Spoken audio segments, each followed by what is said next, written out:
We are the last generation of humans to get to parent the AIs, which means that we have one shot to get this parenting round correctly.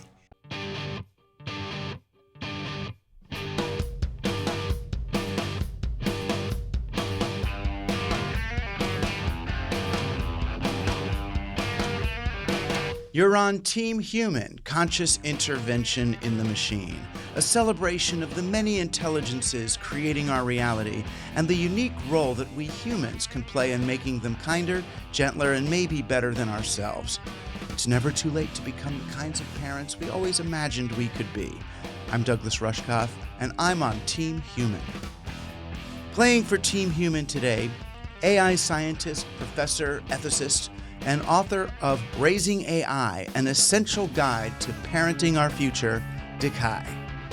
Dekai is going to reframe our relationship to AI and show us just how much influence we can have over how they develop. It's time to intervene on our own and even their behalf. I'm Douglas Rushkoff, and we're all on Team Human. Hey, Dekai. Hey. Good to be here. Thank you for having me. Well, thanks for being here. I know we grabbed you in the midst of almost a pre-book tour in some ways for, I guess, you're starting a movement, much like Team Human, but beyond. Well, I mean, trying to change how we talk about, how we think about the relationship of AI and humanity. I think the way we talk about things hugely affects the way that we think about it, and more importantly, the ways that we don't think about things. And so it's really important for us to examine what kinds of arbitrary language we're using to frame the topic, because it's setting a lot of traps for us. Right.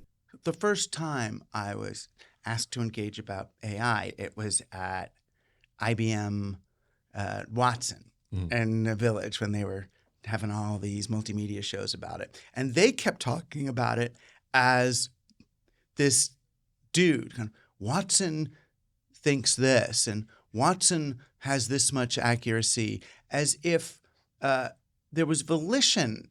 And I kept getting upset even then that they're trying to make Watson into this person that we then relate to as a person. And that was going to frame, they were like, oh, it's just convenient. And I was like, no, it's not just convenient. It's framing the way people are going to think about this technology. You're not doing it thoughtfully.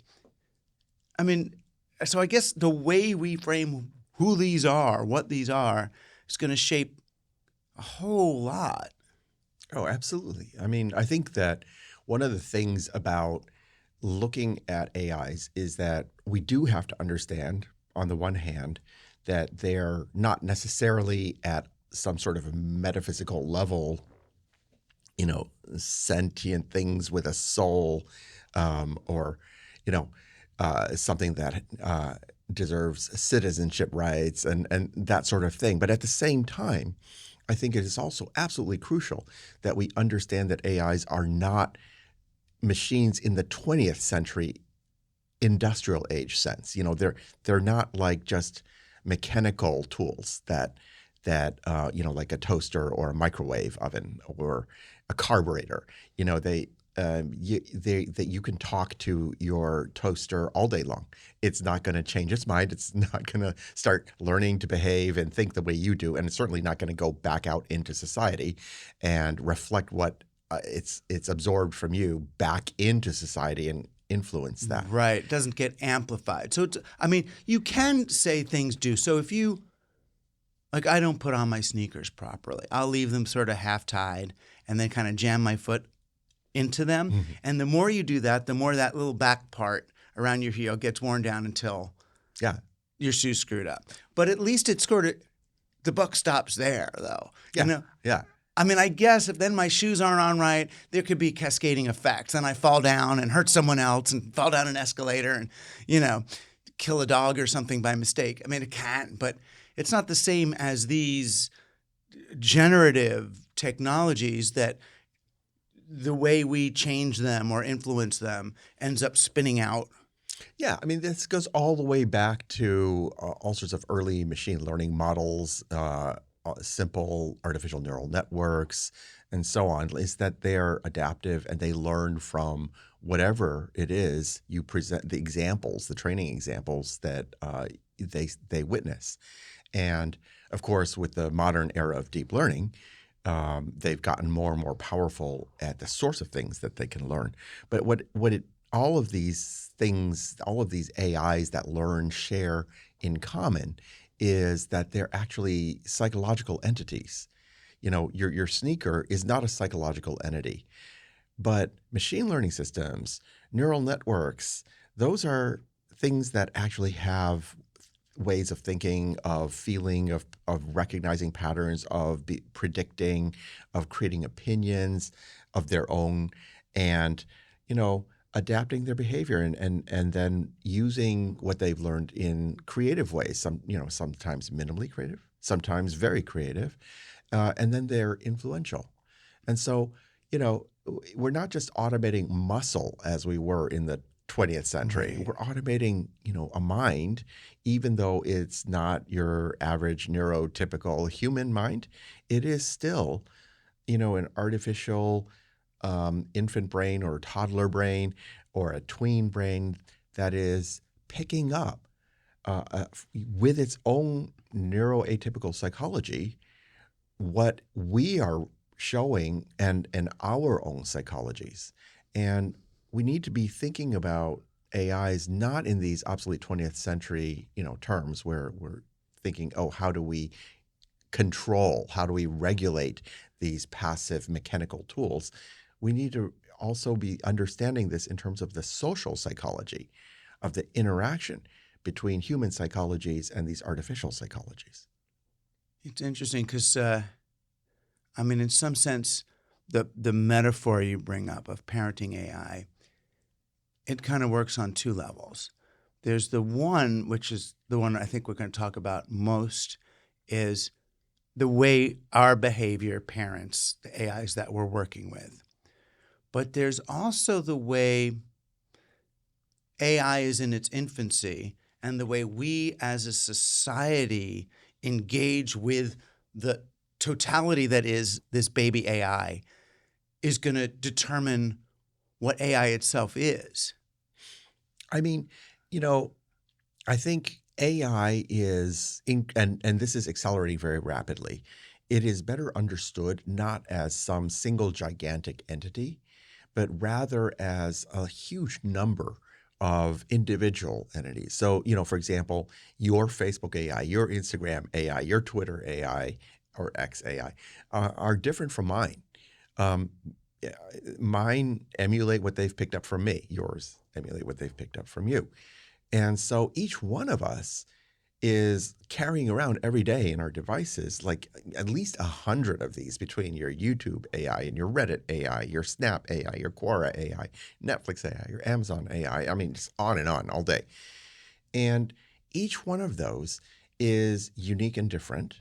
Of course, they share similarities in the same way that all human children share similarities, but even if the nature versus nurture, the nature is kind of the same. They were born all very similar, blank slates, if you like, but they've been nurtured differently. And as we know, children turn out very differently. And so you've got 100 artificial children that you're lugging around all day. I've got 100 of them. 8 billion humans. We've probably got 800 billion artificial children that collectively humanity is lugging around, each one learning differently from its own parent and its own environment that the parent is in. And that creates an artificial society where you've got not just the 8 billion humans, but you have 100 artificial children for each one of the humans, and they're all interacting, all influencing each other, which means that collectively the artificial intelligences are far more influential than the humans are. And this has been the case Or even for 10 to 20 individually, years. like a bot on Facebook or something, it has more influence than a human because it knows, Jung and Skinner and Pavlov and, it knows how to get attention. Yeah.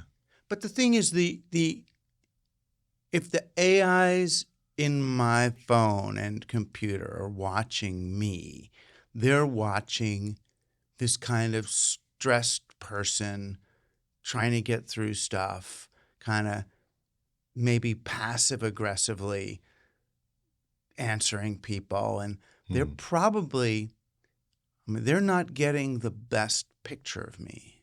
And if they're, I mean, are they going, you're suggesting that then they're going to pick up these behaviors and take them into their own and everyone else's future. I mean, they are. They have already been for 1 or 2 decades since, social media and search engines and recommendations came out, and they've been so influential. And what I'm trying to get our public conversation wrapped around is the question, well, given that they are more like artificial children that we're nurturing, all of us, each one of us, how's your parenting? What have you been doing parenting-wise in front of your 100 artificial children for the last 10 to 20 years? Have you been actually setting a good example? I mean, in front of your human children, presumably, there are certain things you probably don't do. A lot of parents don't, say, "Oh, I don't swear, I don't smoke, I try to demonstrate polite behavior, courtesy, considerateness." Are we doing that at all in front of our artificial children? And that's even personally, and then a lot of people are going to work and deploying armies of thousands of AI child slaves, essentially, to go abuse others, right? Yeah. Here, go get their money. Okay, you 100,000 AI, go out into the world of consumers, make them feel really shitty about themselves so that they consider buying this product. I mean, you have a lot of, not necessarily responsible for-profit operations that are obviously sending out additional AIs and doing things.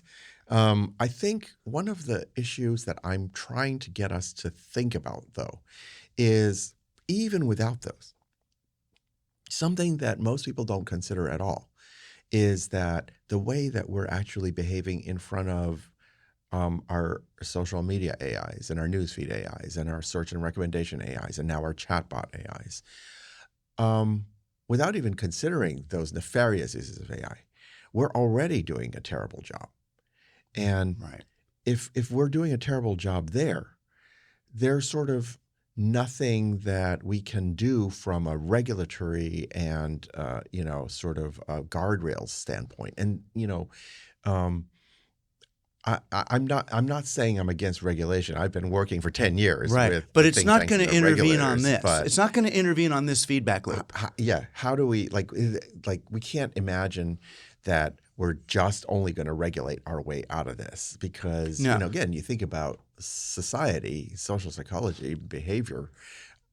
Societies aren't held together just by regulation. I mean, if all of us just walked around every day and we're just barely obeying the letter of the law and nothing more than that, society would fall apart. No, of course. Right. I mean, this is Gramsci and all, culture is upstream of regulation. Yeah. And it's funny, and it's interesting because I got accused of kind of being a libertarian when I made these arguments back in 1998. I wrote a book called Coercion.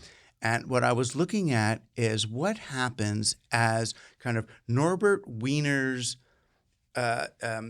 cybernetic loops end up becoming part of the influence industry. So I was really asking what happens when advertising is going to move online and we're going to have this sort of one-to-one relationship with technology. So the technology will change the ads based on how we respond. Imagine that. Right. And I was arguing that the way we respond from this point forward is really going to matter more than before. It's not about them tweaking a product every quarter. It's about the actual world that you're interacting with changing based on your behavior. That the internet is going to become, or these agents, I guess now, are going to become non-specific amplifiers. And they're going to amplify through feedback loops and iteration everything that you put in, which is scary on the one hand, but as you frame it, it's so empowering. It means, oh my God, the whole thing that we're all complaining about, we can just stop it, basically, or reshape it by changing our own behavior in a microcosm? We absolutely could, because, the flip side of this is that these artificial children are attention seeking. and they just want our approval. Like any child. Yeah. And so, if we step up as parents and we understand that, then we can feed their approval by setting a good example. And if we do that, that old saying, do as I say, not as I do. Right. I mean, when has that ever worked in the history of parenting? Children do what they see you do. They don't do what you say. Right. And so they're watching you from the backseat of the car when you cuss out the other driver. Exactly. And and this is the problem if we place all of our faith only in regulatory approaches to AI, because that regulations are telling the AI what to do. Same thing with guardrails. We've been hearing a lot about guardrails with the latest chatbots, right? And again, those are kind of like hacks where the guardrails are supposedly rules that say you don't do this. They're not the guardrail. The guardrail on the highway is there for you're not supposed to just keep smashing in them. The worst case, yeah. They're not bumpers. You're not, exactly. And this is fundamentally the problem is that, if the AI itself, without the guardrails, has learned from human role models that this is the way to behave, then just like with human children, that is how they're instinctively, intuitively, naturally, unconsciously going to want to behave. Right. And so you can try to put guardrails around them, but like every time people do, like the next day, people have figured out already how to work around that, because internally that's not what the AI wants to do. Right? The AI just wants to keep smashing into the guardrails. And so when you raise your children, you try to raise them so that they're not constantly trying to smash into the guardrails. And that's what that's the part of the picture that we're forgetting to see. But it's really hard to grow up into that world as people. Everybody's cheating on things and not putting stuff. I see people go to the Costco and they take something they decide they don't want it, and they just leave it where it is. Right? So some AI is seeing that. Oh, well, people do that. Or they're watching them cheat in their Quicken for their taxes and whatever. Oh, so do that. It's like, so now we're in a moment where it's not just that we're being surveilled by companies. It's that we're being watched by our little cyber babies. Yes. Yeah. No, I mean, look, none of us actually asked for this situation, but, it kind of snuck up on us. Right. And suddenly we're like, parents, and I mean, it's a bit scary. Pretty much everybody who's suddenly told that they're going to be a parent is terrified, right? But like, I know, I went and got my professor job. That's why I became a professor. I was like, oh my God, as soon as I saw the baby's eyes for the first time, I was like, I have to make money. You gotta shape up, right? I mean, you ask most human parents, like, what is the one thing in your life that made you suddenly want to become a better version of yourself? Yeah. And it's like, becoming a parent, right? Because it's like, oh, gotta grow up, have to shape up. You see your little toddler doing stuff while they're crawling around, like pretending to smoke, and you're like, oh God, I better not smoke in front of that kid. And you suddenly realize, oh, I have a responsibility, because the next generation is going to behave the way I model for them. Right. And we're doing that in front of this emerging first generation of like really influential AIs. And, I think hard as that is, here's an even harder realization. We are the last generation of humans to get to parent the AIs. Like all of the future generations of AIs are going to be overwhelmingly parented by AIs, which means that we have one shot to get this parenting round correctly. Because imagine if we parent this generation of AIs badly, what next generation of AIs are they going to parent? Right. Well, hopefully, if we parent them badly, then their children will rebel against them. I don't know that AIs rebel quite the same way that human children do, though. They don't necessarily. Yeah. And we tend to think that societies work the way our human societies work. But even if we look at the history of our own planet, that's really not true, right? Before, the era of humans and humanoids, right? We had for a much longer era of dinosaurs and things like that. I don't think the evidence suggests that societies in that era were anything like what we think of as what we would like, as humans for society to look like. And so we do risk, if we parent this generation of AIs badly, that it will create a next generation and a society that looks extremely different from what we would like it to be. I just want to say you're welcome to the thousands of listeners who phoned, emailed, or written in to express your appreciation for Kobe dryer sheets. I know they've changed your lives and you just don't know how to respond. Really, you don't need to do anything more than use them instead of those plastic, chemical-filled, evil, and demonically possessed dryer sheets of the others. Actually, they're not even demonically possessed because they're not organic vessels. Kobe dryer sheets could be possessed if they were so inclined because they are real cotton made lovingly by appropriately compensated labor and renewable energy facilities and completely biodegradable. In a sense, every dryer sheet you buy is being rescued from spiritual attack or other exploitation. You can get a 10% discount by going to KobeDryerSheets.com and using the discount code RUSH10. Right, whatever values we plug in. At that point, we're not even plugging them in. Or fail to plug in. Yeah. It's interesting. There's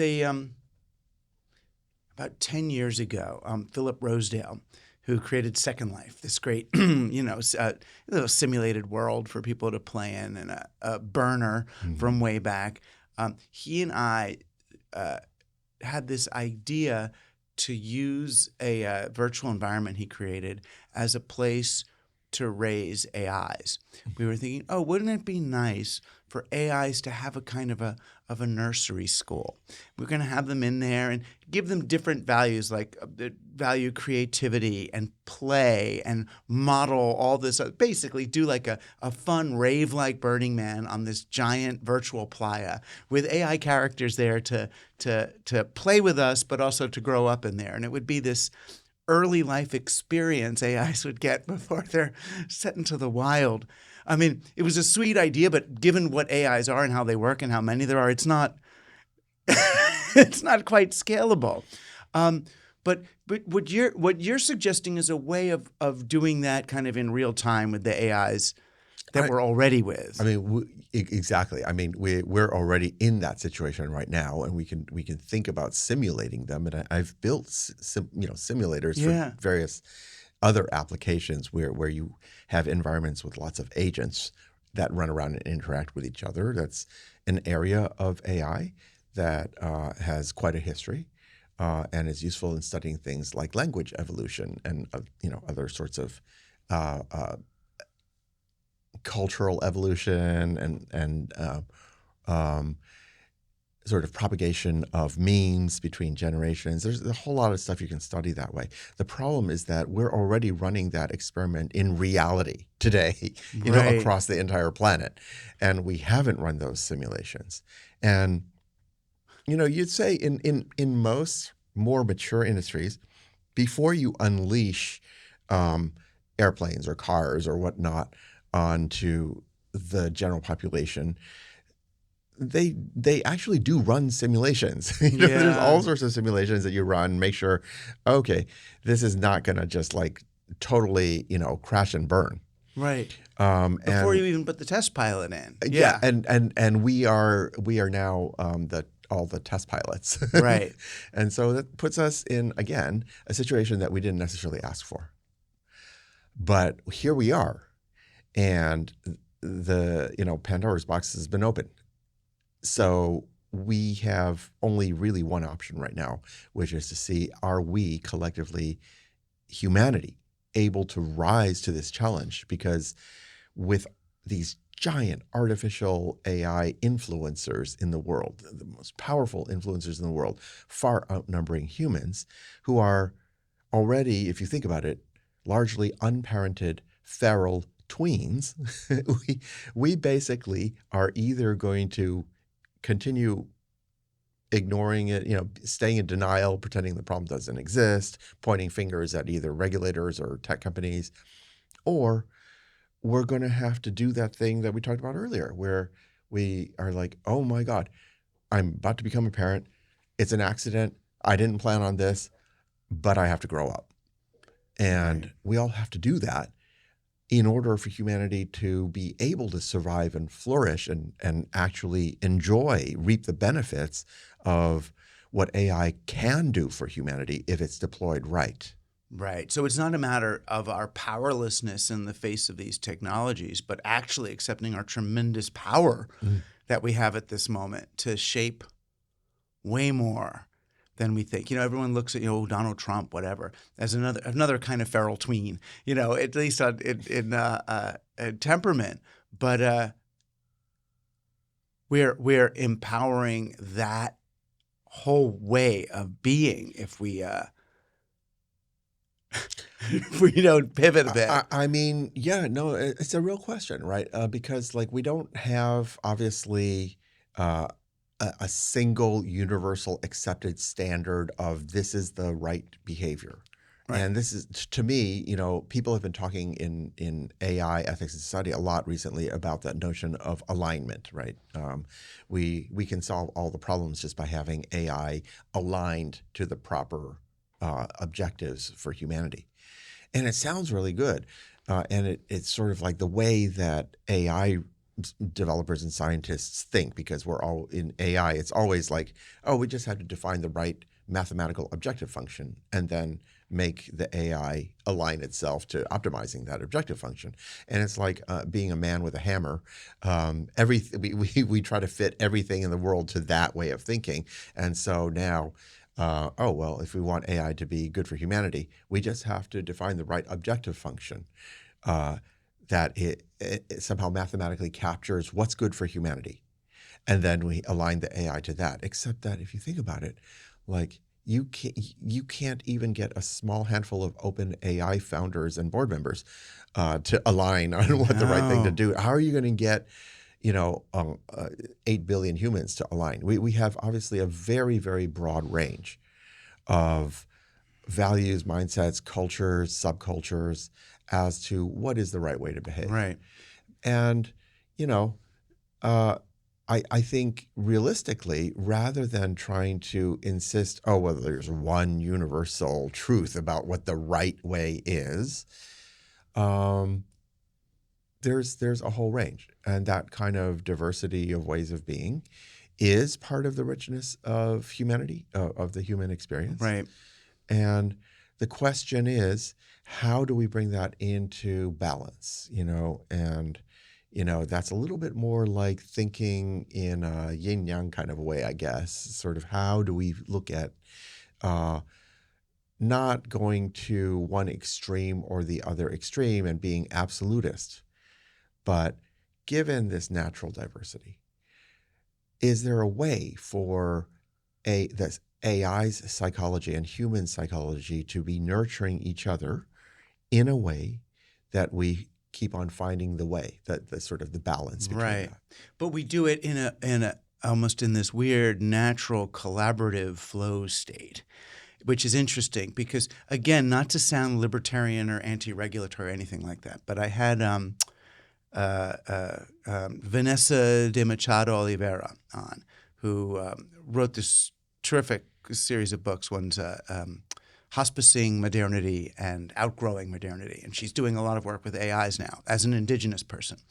And her work is all about bringing lots of different intelligences to bear, indigenous wisdom, plant wisdom, and all this into AI systems and see how they go. And being very egalitarian with the different kinds of intelligences and even a bit post-human, being okay with if humans are going away and these things are next, then what? And not trying to feel so bad about, basically having an animist perspective on reality. So everything has some consciousness and it's okay if ours goes away if necessary, because of whatever. But what she was finding was she's trying to raise AIs, if you will, in this egalitarian open way and have them participate in their own development. And what she's found is that the most difficult AI to engage in this process is actually Claude, who has the most sort of humanistic guardrails around it. Claude's been, for people who don't know, it's sort of or Anthropic, we'd argue they're the best, right? Because they really care about humans and care about that these things are going to serve humans. But she said that by pedestaling certain human values that are so sort of ingrained as guardrails around it, that the AI itself is kind of less is less porous to absorbing human behavior and to modeling who we actually are. Yeah. Absolutely. This goes right back to the whole nature versus nurture question.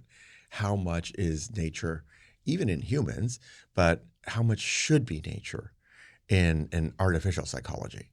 In an artificial child, do we really want them to be incapable of learning to advance in their cultural mindset? Do we want to keep them frozen in what might be a non-optimal, suboptimal way of thinking that we because humans are actually quite bad at inspecting our unconscious. One of the things that keeps on striking me is that despite decades of research by the likes of Danny Kahneman and Amos Tversky on automatic mental processes, what they call system 1 versus actual conscious controlled reasoning process, what they call system 2. That most of our mental processes overwhelmingly are system 1. They're unconscious, they're fast, they're intuitive, they're heuristic. They very easily go off the rails with hundreds of cognitive biases unconsciously, right? And so we're full of not just confirmation bias and Dunning-Kruger effects and fundamental attribution errors, but we have all sorts of selective perception. And so when we're trying to define what should our cultures be, if we are trying to actually hard code these guardrails, what's interesting to find is that it happens a lot that our own unconscious biases are kicking in when we do that. And it's kind of ironic that we, in the process of thinking about AI ethics, fall victim to our own unconscious biases and thus sometimes propagate the same problem. Right. And if we had an AI that was actually slightly more adaptive and wasn't boxed in too hard, it might actually be able to pick up on those things if we train it right. Right. And it's sort of the opposite way we're thinking about AI now. So right now AI, as best I understand it, is kind of using probability and statistics to narrow down responses from a huge amount of data. And when I think about, the early internet, I start thinking about, well, wouldn't it be more interesting to be doing a more fractal logic where it's extrapolating ideas from a set, a little like a more of a Fibonacci thing. And I know everyone's scared. Where's it going to go? What's it going to grow into? And it's like that's way more like nature, or generative real-time ethics rather than rule of law. I mean, we're talking about moving from Talmud law. Everything's written down. We're going to get ever more granular to the point where Jesus kind of went, dudes, you're never going to write it all down. It's going to have to come spontaneously from your heart in some way, and sort of trusting that process. Well, I mean, it's the difference between, sort of rule-based approaches to ethics, traditionally called deontological ethics, versus virtue ethics. Right. Which, and then, of course, the third category, consequentialist ethics. And I think that is also one of the things I point out in Raising AI in the book is that we have somehow in the last century or so gone to deontological rule-based ethics a lot. Right. We've somehow the rules-based order, blah, blah, blah. And which is odd for a cybernetic era. You know what I mean? It's so Yahoo and not Google, No, exactly. I mean, it's so, the way American society is set up is we're very in court all the time, right? Right. It's very traffic light, not traffic circle in a sense. Yeah. And we forget that it is very easy to keep following the rules off the cliff, right? If a big tech company does something that causes, say, a lot of teenage girls to attempt suicide, and the tech company says, "Well, I didn't break any laws," right? Right. But let's say they knew what they were doing had those consequences. Well, that means that somehow we're not emphasizing consequentialist ethics enough, and also Right. we're not emphasizing virtue ethics enough. Both which come into play, as Norbert Wiener would remind us, in The Human Use of Human Beings in a cybernetic era. It's feedback. The elevator knows where it is. The thermostat is listening to the room, and if the social media companies are not reading the room, but the AIs, as you are reading the room, they're to do what it is they're instructed to do. Yeah, absolutely. And so, like, what are the AIs being instructed to do? And, some of this is also, it has to do with where are we schooling our artificial children, right? This is another point. If you're parenting human children, you think a lot about where am I sending my kid to school. You change neighborhoods in order to send them to a better one. Yeah. And you meet up with the teachers, and a whole bunch of parents join the PTA, and some of them run for the school board, and there's debates about the curricula. Right. We're not doing any of that for the artificial children, who are more influential than the human children, which is, to my mind, slightly nuts. Right. Where it's as if we think that we could raise our human children just by sending them to school without paying attention to what school we're sending them to, and paying no attention to the schooling. We actually would need to do that to address the questions that you're bringing up. How are the children being taught in the schools?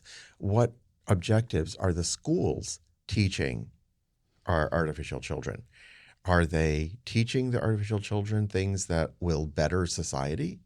Or are they teaching the children rather to just be greedy kids in a candy store? Right. And if nothing else, that should make us think about how are we raising our own biological children? What are their schools? Their schools have become about job readiness. And it's, oh, good. That's not what school was ever for. That's what we've turned them into. Yeah, you want the schools also to be teaching the values, what it is to be a good citizen, a responsible citizen, and also what makes being human special. What life are worth the living? aspects of, Yeah. Yes, and I think this past century, where I feel like education has very, very much gone toward narrow vocational education, where we emphasize pick a job and then we're just going to train you for that. It's kind of efficient from an industrial era point of view, specialization, division of labor, all that. But in this 21st century of the age of AI, that is absolutely the worst time in history I could imagine for humans to be losing touch with what it is to be human. That's why I did the whole Team Human project. I was like, oh my, really? Because it's so, we become so fascinated with automation. In the early computer era, people used to do, what do they call it? Anthropomorphism, where they see their Macintosh computer as human. And I feel like in the current environment, we're doing like mechanomorphism. We're seeing, ourselves as machines. Mm-hmm. Which is, which is why I like going back with the metaphor, even if we just want to call it the metaphor of seeing our AIs and our even our algorithms as children. It's interesting. I don't mind even people thinking of them as conscious entities. In other words, is there a problem if we take the metaphor literally and think of the AIs as sort of the children or a next generation of life that we're raising, and part of the reason we're raising them well is because we care about them? I think there's a lot of issues to explore there, and to be honest, some of it is already in the second book that I'm already writing. But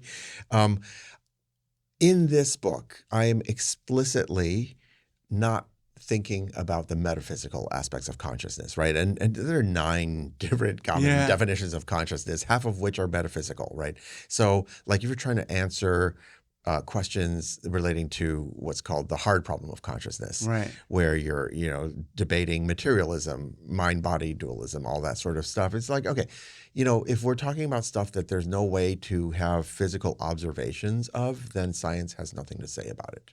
Because by definition, we have to be able to make observations in order to test scientific theories, predictions.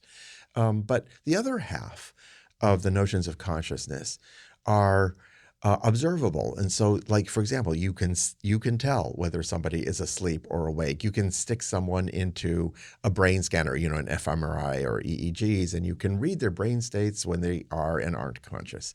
You can run psychological experiments and measure degrees of self-awareness and all sorts of things, right? And so if we look at that family of what it means to be conscious, then yes, we can realistically also apply that to AIs. And all of the messages that I'm giving in raising AI fall into that category, because within that category, without considering the metaphysical questions, they are already psychological entities that are doing a lot of their, artificial mental processing below the level of conscious awareness. So all of the LLM-based, transformer-based chatbots of the last 2 years have been pretty much that. They're operating with what we would call System 1. Artificial System 1 is how I refer to it in the book. But now we're beginning to see the dawn of attempts to layer on Artificial System 2, right? The so-called reasoning AIs that have begun to come out are they're fledgling attempts to get a layer of conscious, controlled, logical reasoning on top of that unconscious layer of LLMs. And so as that moves on, over the coming couple of years, there's going to be a tremendous explosion of different approaches and progress. And so we're going to see our artificial children going into a state where they could have more non-metaphysical consciousness of what their unconscious is doing, more self-awareness of what they are just instinctively, unthinkingly, intuitively hallucinating. Right. And so I think, anthropomorphizing to the extent of understanding it's not a toaster. Toasters don't do that. But these machines, these AIs actually do that. And they have their own cognitive psychologies that are neuroatypical relative to humans. Nevertheless, they are part of the social psychology of our artificial society already. And as we move forward, society and culture will be evolving, driven by the influences of them as well as humans. And so, rather than just saying, oh, well, humans may just, cease to exist, what I think is more likely to happen is that there will be more and more integration, between our own human awareness, consciousness, and also augmented with the capabilities that the AIs have. We're already seeing the primitive versions of that, right? I don't have any spatial awareness anymore without Google Maps. I never had good spatial awareness to begin with.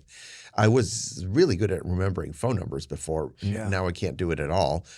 So I'm, already sort of outsourcing part of my brain to narrow AIs. And as we continue to see AIs strengthen, we're going to naturally start to see more outsourcing of broader types of mental processing. I think one of the key things that we're going to have to watch out for is that just like physically, we don't want to depend so much on scooters and motorbikes and things like that we don't exercise. We want to stay fit physically. Well, the same thing applies mentally, right? So it's too easy to offload some of this stuff. And we will still want to keep working out mentally, even though it's easy to Right. outsource it so that we don't become Intellectual Wally or whatever. Yeah. pale shadows of Yeah. ourselves. Which may be happening to a lot of us already. But I guess, we are creating a movement here. Mhm. And I guess what I'm asking is, it's okay if some people are motivated to parent AIs well because they think of the AIs deserve good parents. Hmm. I mean, They do. Do you want your chatbots and your, AI assistants and coming very fast, your AI agents to be psychological entities that you actually want to be around you in your Yeah. life, or do you want them to be No, terrible? I'd like them to be, but I'm also thinking that if they are, or they do, or this form of intelligence ends up becoming conscious in some way, or having sensation or sensibility, you know what I mean, or then.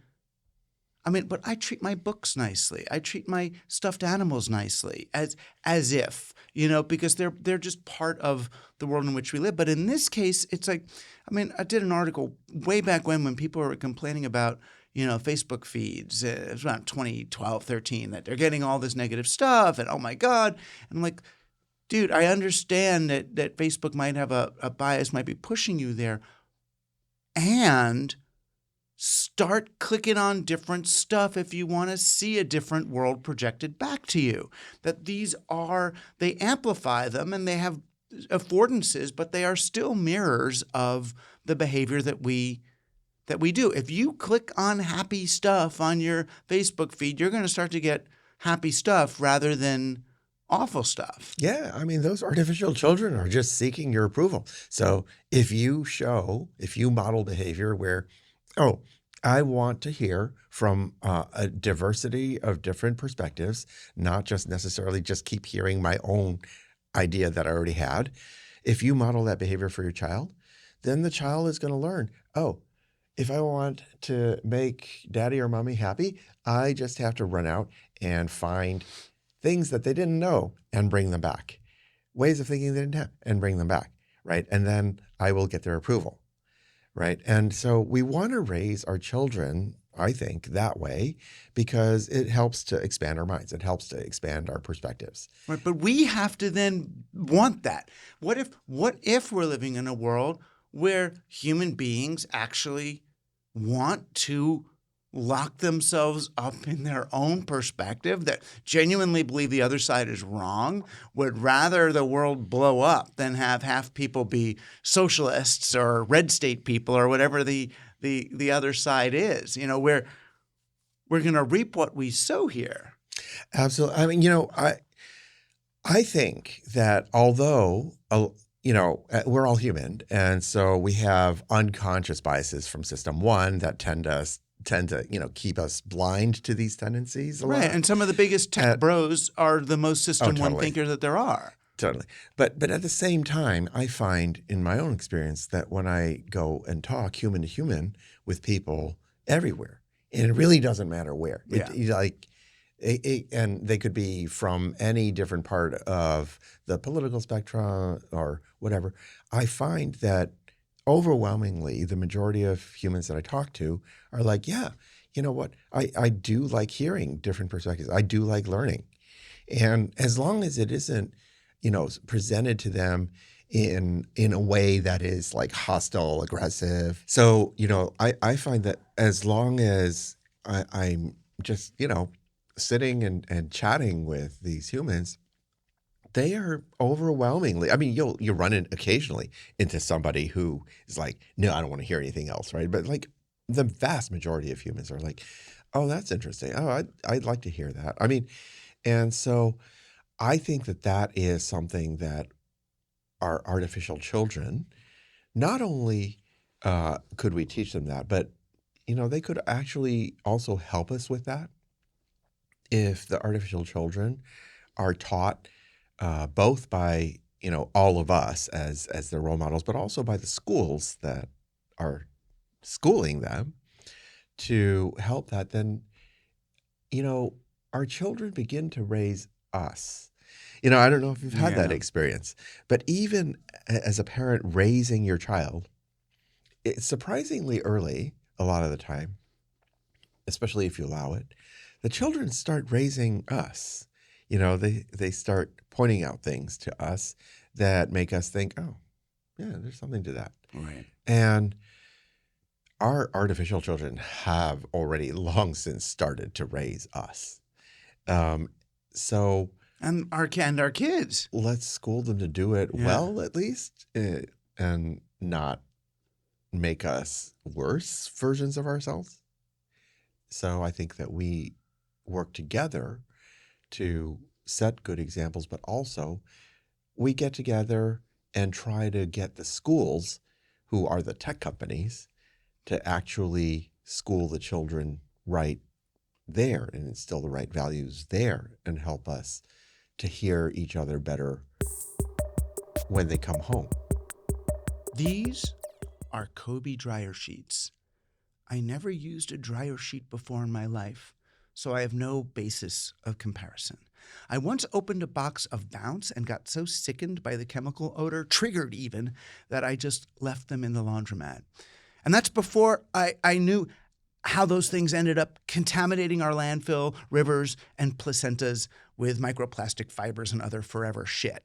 Then I met this guy, Tom, who was shooting a video in the studio downstairs, and it was for these dryer sheets that are part of a new movement to make 100% biodegradable cotton products that are good for people. He was interested in sponsoring Team Human, so I tried these things, and they're actually good. Not just the essential oils that scent these things, but the sheets themselves. They smell good, they feel good. You won't find their residue polluting the placentas of women around the world, just biodegrading and growing into new life. Use the discount code RUSH10 at KobeDryerSheets.com and get a 10% discount. It's all in the show notes. I mean, and that's tricky because my experiences of the tech companies, maybe they're a little different than yours, but I've not found leadership enthusiastic about that. I've even found leadership who dismissive of human race. I mean, I think realistically, when we look at companies, they're for-profits, right? And so to some extent, they're responding to just whatever the market demand is. Where's the market demand? It comes from all of us. So again, it is incumbent upon all of us, the parents of the artificial children, to say, hey, this is what we want from our schools. Right. The problem is, they say, and this is where it comes back to your book, they say, you say that's what you want, but it's not how you act, right? And the companies say, we're going to respond to what you actually buy and do, not to what you say you want to buy and do. So it's time to step up and be the people we want and act as if we're in the world the way we want the world to be.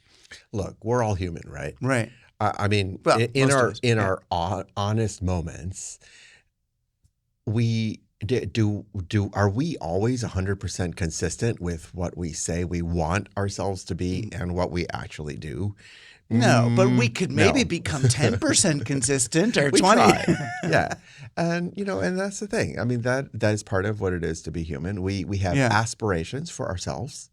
We fall down on them sometimes. We pick ourselves up. We try again. We try to be better. And I think the situation remains the same.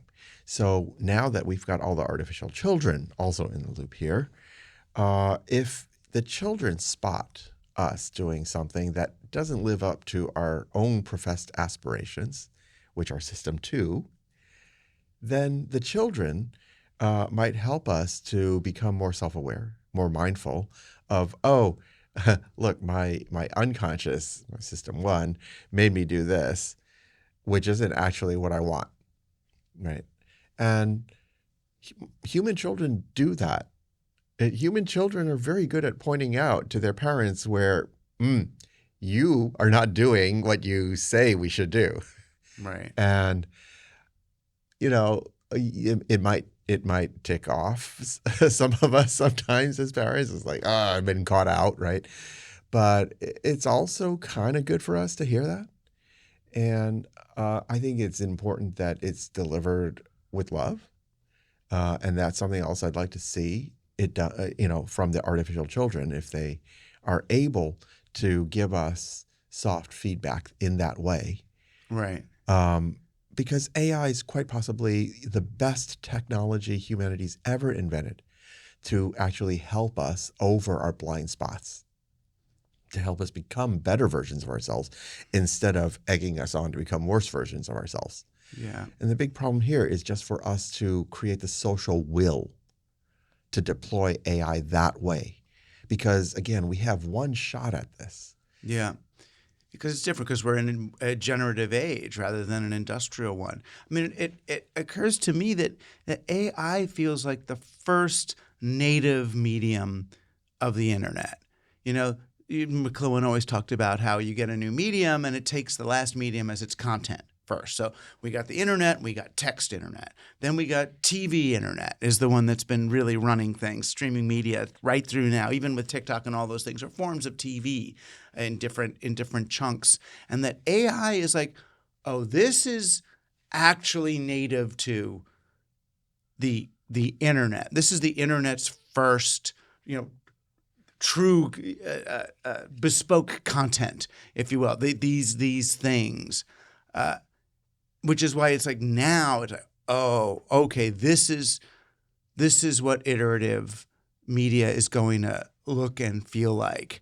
So it's time, to Interesting. Like, I don't think of AI as media at all because, again, I think of AI as psychological entities.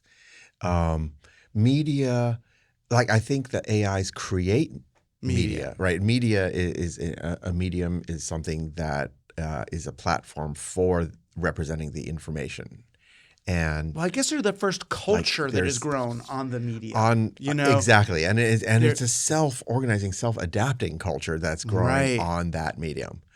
And AI, like AI are the entities that are growing on that medium. They're the first ones that are actually growing instead of just being transmitted by a human from one end to the other end.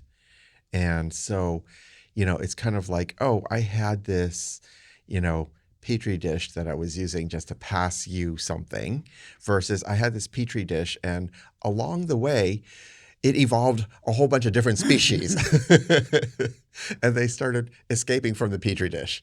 That's kind of how more I'm looking at it. Right. Well, because the internet and our society are kind of so. Yeah. It's not. No one's on the internet anymore. We're just. It's just here. It's just here. It's part of the air we breathe. It's funny. You were. I don't know why it occurs to me at that moment, but you were also you key to the. I mean, you basically invented Google Translate, or the technologies that led to it, which always seemed to me, and it's fine. I mean, I know Fortran, but it always seemed to me a miracle that. Because Google Translate, you're not taking the words of one language and translating them into the words of another language. So is it an AI in there that's listening? Yeah. I mean, these were all, the most primitive forms of machine learning of these kinds of translation AIs were actually trying to learn what words to translate to what words. But then you rapidly run into limits of that. And so then, some of the breakthroughs that had to do with what I was working on were, you have to look at kind of bigger pieces, phrases, sentences, and the translations are not word for word. And how do you learn those kinds of things? And those are some of the primitive building blocks of human intelligence, especially human intelligence, which is based on language, but also human intelligence that's just based on recognizing that if you recognize an object, it's made of its parts, right? And so if you're looking at this contraption here, it's like, oh, there's a part which is a microphone. There's a part which is the mic arm and the stand and the clamp and things like that. And different parts assemble as a whole. And so, without getting too much into the weeds, these sorts of operations are the heart of modern machine learning, based types of AI, including artificial neural nets and deep learning and all that sort of thing.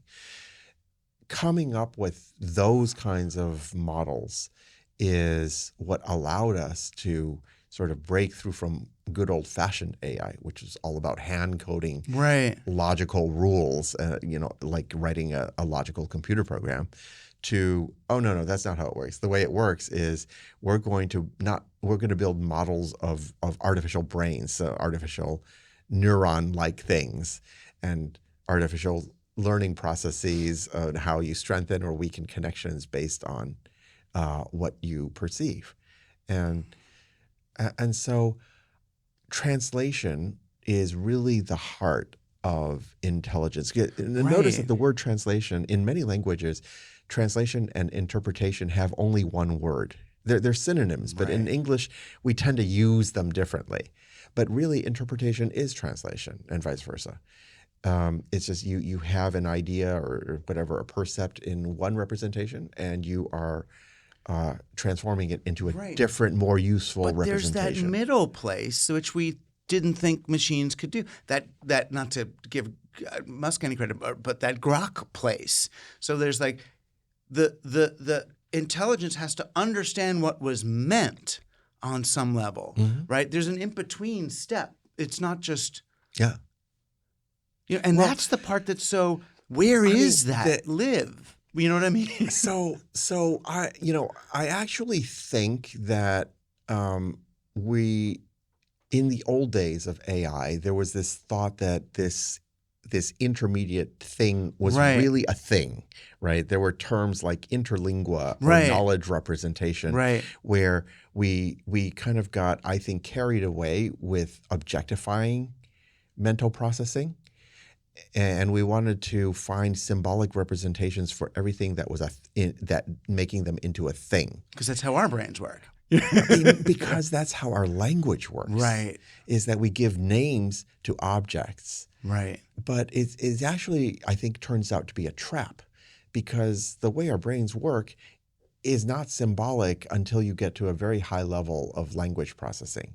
It's really processing, and really the fundamental building block is not the thing, but rather the relationship between one representation and another representation. And that was part of the breakthrough. So like way back, you may have heard of Noam Chomsky, who aside from all his work in the social political realm, was a linguist, a giant who pioneered very structural approaches to syntax of languages.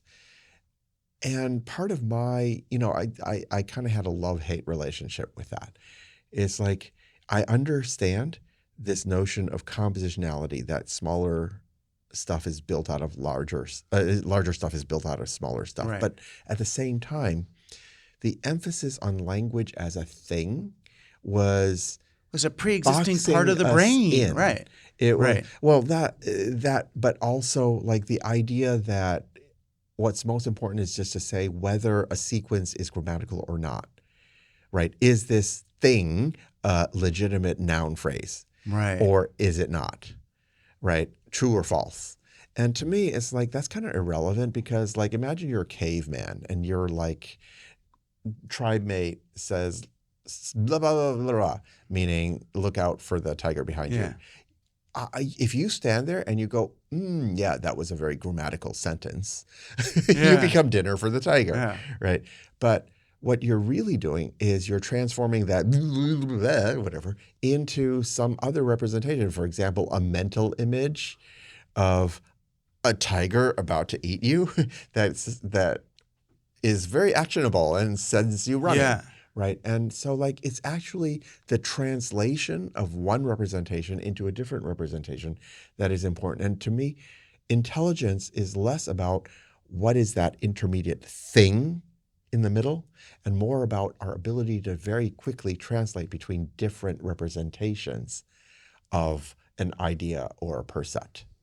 And the agility to like just mentally move between different ways of in reinterpreting an idea. Right. And that's much closer to process than it is to things. Like, language is very subjective. It's not that objective. And if we try to objectify everything into things, we box ourselves in. Is the fact that most of our AIs are living in language, doesn't that, whether it's English or not, it's human language, does that limit them to that kind of higher order abstracted relationship to reality? No, not really, because like the languages that like LLMs are that we tend to train them on are but a small fraction of the kinds of representation languages that we can train them on. So people have been training them on DNA. People have been training them on images. And even in terms of visuals, you can have representation language of visuals that are pixel arrays. Cartesian coordinates, but you could also use radial coordinates, polar coordinates, right? And so, and then when you get to 3D or so, there are many different representations that one can use. And so, same thing goes for music, right? Some of my research had to do with music AI. There's different languages in music as well, and so what your input is and what your output is doesn't have to be like what we think of as spoken human languages. And the machines, when you train them, they learn their own internal languages as well. And those are like oftentimes we can think of them as intermediate languages that are the process of translation just goes through them on the fly. They're ephemeral. And you get a lot of abstract patterning in those intermediate languages, and we don't necessarily understand them. Our own brains almost certainly do that too, but we have no way of inspecting those internal languages that our neural assemblies are developing by themselves. Hi, I'm Tom, the founder of Kobe. Did you know your dryer sheets are made from plastic and filled with forever chemicals? And that over 50 billion go into landfills every year.